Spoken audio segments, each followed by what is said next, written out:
Head Hey, coach Coach, Trevor. it's David. I guess I'll start it out this week. Just catching up on the injuries. Tyson, will he be able to go if needed? EJ Williams, some of those other guys that you can talk about? Yeah, I wish I could tell you 100%, but we're better. Tyson was ready to go last week. If needed, but would have been really limited. I think he's a little better, but Billy Wiles and Hunter have done a great job and gotten a lot of work as well. So that's what we've got. And EJ is just again day to day. But I will say this, I don't know if Matt Conley's got any eligibility left, but I got wind that, man, he's out here running sprints and, we're down at wideout. So maybe old Matt could come suit out for us and give us a little speed on the field. And, Will, you probably going to need some treatment or something. Come on over here and see the docs. But that was a nice little race y'all had. You don't want me doing that, Dabo. I promise. Hey, we're taking all comers at this point. I heard they timed it with a stop with a calendar. August, September, October. I love it. Coach, how excited is your son Will about potentially starting at wide receiver again, but for the first time in Columbia? Well, I mean, we'll see how it all works out, but he, was ready to go last week and did a great job for us. And, he's just a guy that's always ready, and you can count on him. He's tough and knows what to do, and if we need him, he'll be ready. I don't have any doubt about it. Hey, Dabo, this is Chris Brees with CBS in Birmingham.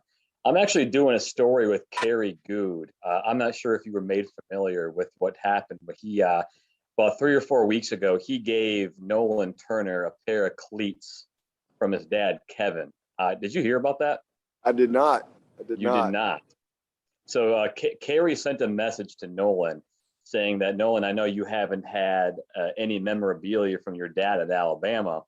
I wanted to give you these cleats, and I didn't see the actual FaceTime, but they had a really nice conversation. I just want to get your thoughts, first of all, on, what that would mean to Nolan, not having anything from his father along those lines. They were his dad's cleats? Is that what? Yeah, from Alabama. Oh, I'm sure that was a very special thing, for Nolan. I'm glad you told me that. He hadn't said anything to me about it, but I know Kerry well. I know the whole Good family. Played with all those guys, Pierre and Clyde. Fortunately, Clyde is passed away now, but I think that's very kind of Kerry, and I'm sure that, like I said, it's something that no one will treasure for a long time. Kerry had made the joke that he said that they're not Clemson colors, they're Crimson Tide colors, but he was hoping you'd be okay with that. Oh man, absolutely. I think that's awesome, man. Love Kerry, love Alabama, love KT, and that's a nice gesture. Appreciate it. Hey, Coach. I know Joe is just a sophomore, but did you have bigger expectations for him going into the season? And has he improved as the season has gone on in practice? Yeah, he had a really good camp, and he had a lot of opportunity early. Actually, started a couple games, and just as kind of, I think he hit a wall, and then the emergence of some of these other guys, but. We certainly had high expectations for him as just basically a freshman again. But as we kind of got going and just into some of the details and stuff, I mean, he's just hit a wall at some point in the season. And he's picked it up a little bit here the last couple of weeks. But, we still got a lot of work to do with him.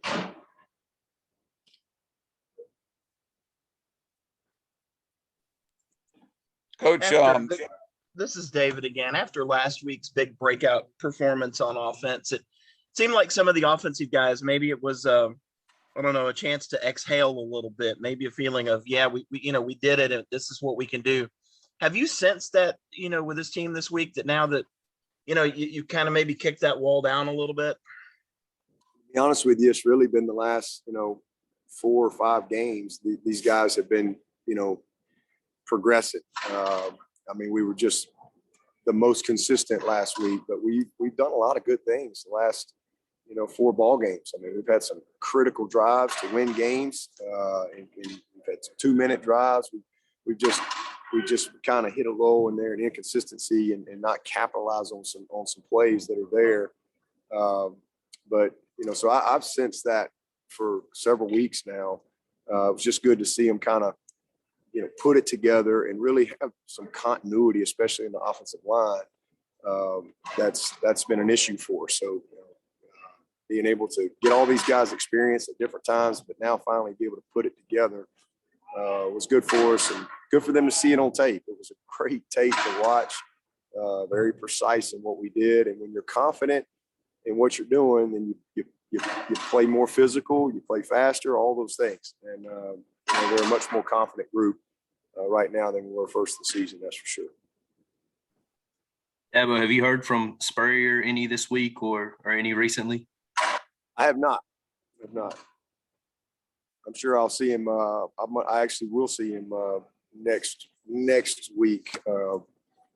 After the ACC championship game, we'll all be out at the College Football Hall of Fame together. So I'll see. If I don't hear from him before then, I'll see him for sure then.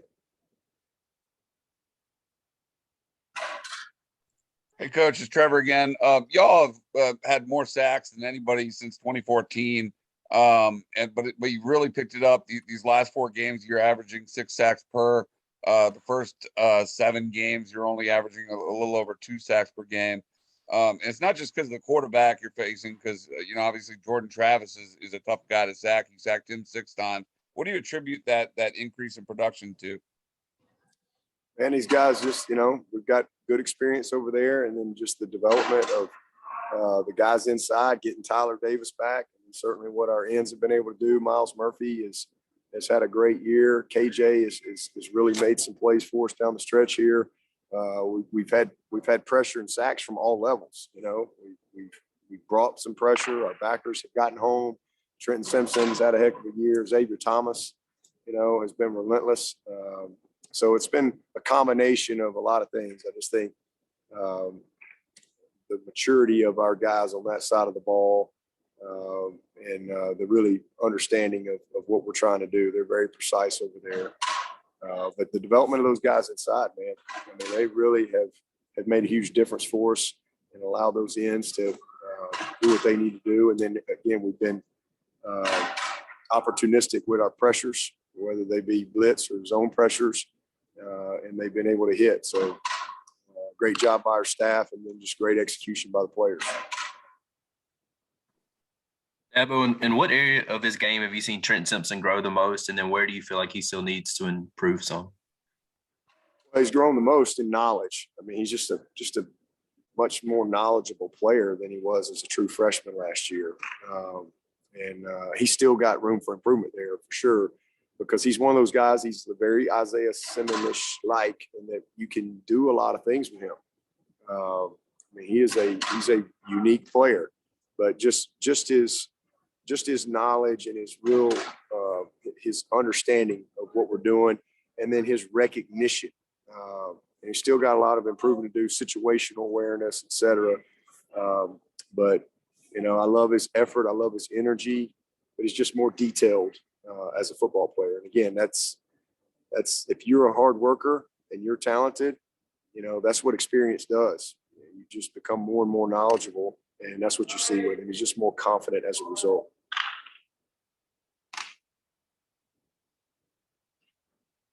Anybody else for Coach?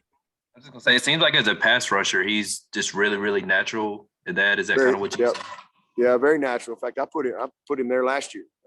We got just for that reason, because he wasn't getting on the field as much as I wanted, and he just has such a natural ability. And so if you remember last year, we used him in some third down stuff coming off the edge, and he did a great job for us. So he's worked at it. He's very gifted in getting after the quarterback.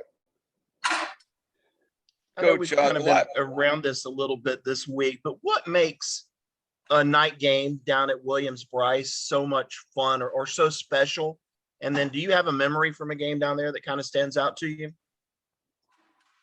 Well, I mean, it's like a night game in the Valley. I mean, it's just, you got all day to get ready, and everybody's fans are watching college football all day, and then it's finally time, and there's a lot of anticipation, and then you throw in the fact that it's a rivalry game. I think it's, but yeah, I got a lot of good memories. None better than my first one. That's for sure. In '03, that was a great memory. I think it was at night. I can't really remember, to be honest with you. But we've had, I remember we made a game-winning kick down there. I remember, coaching the receivers. We overcame a 1st and 35, and we had to hit some big plays. I remember a big 4th and 4 that we had to convert, and we hit Aaron Kelly on a slant, great release technique, and that was a huge play in the game to keep us alive, and then we went on to score. Remember hitting Curtis Bayham on a 3rd and long one time on a game-winning drive. So I got a lot of great memories. I got some bad ones too. So appreciate you not asking about those. Coach, speaking of maybe the bad ones, I think the last time you played down there at night was 2017, and there were some issues with the fans throwing water bottles. Have you had any talks with the administration about just keeping this safety for your players on the sideline? Well, it's other people. I hope everybody will enjoy the game and won't have any stuff like that. Nobody wants that, but I'll let the people who are in charge of that worry about that. I'm just worried about getting our team ready.